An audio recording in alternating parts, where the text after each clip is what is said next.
cable, and I'm going to show you how to replace this cable and adjust the tension of the springs to make this door work as if it's not broken. Be sure to watch the video till the end to see why we adjust the door with the door pushed open and held up with these vice grips instead of just with it down.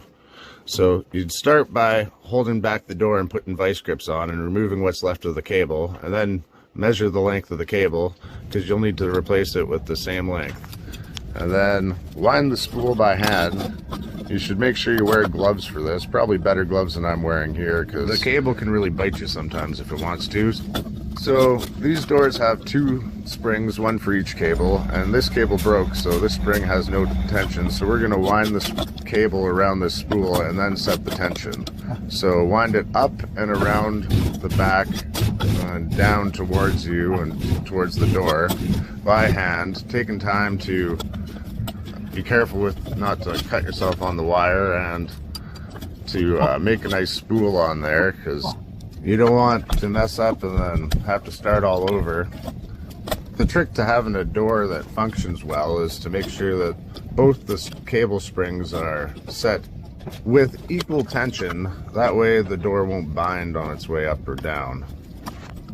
Once you got the cable wound around the spool nicely, bolt the cable eyelet to the cable mount at the bottom of the door, right there, just like that. Don't forget to put the nut on and tighten it. Now we're going to set the spring tension on the door. So first you grab a 1/2 inch wrench.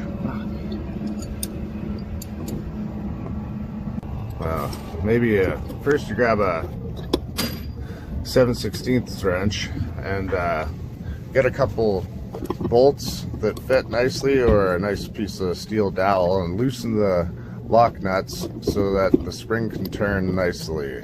And then you're gonna loosen the spring because this is the side that has tension on, that the cable didn't break. What we're doing here is we're checking the tension on this spring to see how many turns to give the spring on the cable that broke. So loosen the pinch nuts and turn the spring hole by hole and count the holes as you turn it. So this one turns 16 holes. Each hole I count, and then I know how many turns to turn it back to set the tension after I check it.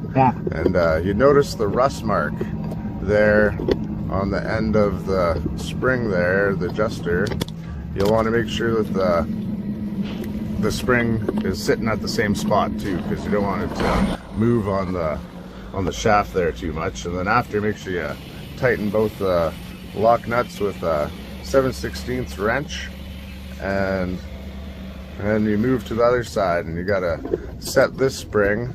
So you'll loosen the pinch nuts, and then now we're going to set this spring to the exact same tension as the spring on the other side. So that's why we check the spring on the other side to see how many turns to give this spring, because they need to be exactly perfect, same tension, or the door will bind when we're done. Now this door is broken, the bottom panel is broken in half, so it's stuck at the top, but normally you want to be careful when you remove the vice grips to make sure the door doesn't come down and hurt you.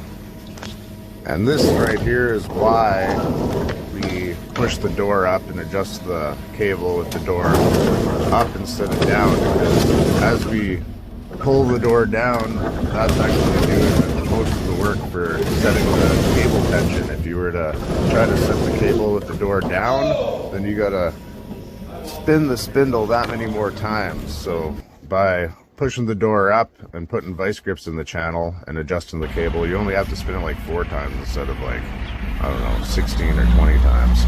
But this is how the door works after the cable is replaced, even though the bottom panel is broken. I'm a little short for trying to open it from down here, but works pretty good. Now if the door feels heavy when you're done, then you gotta adjust both the springs 1 turn tighter, and if it feels too light and it's just like flying up too easily, then loosen the springs 1 turn. If you already got both the springs off and you don't know where to start for adjusting the springs, then start with the door all the way up and turn the springs about 4 or 5 complete rotations, like Thanks for watching the whole video. Subscribe for more truck stuff.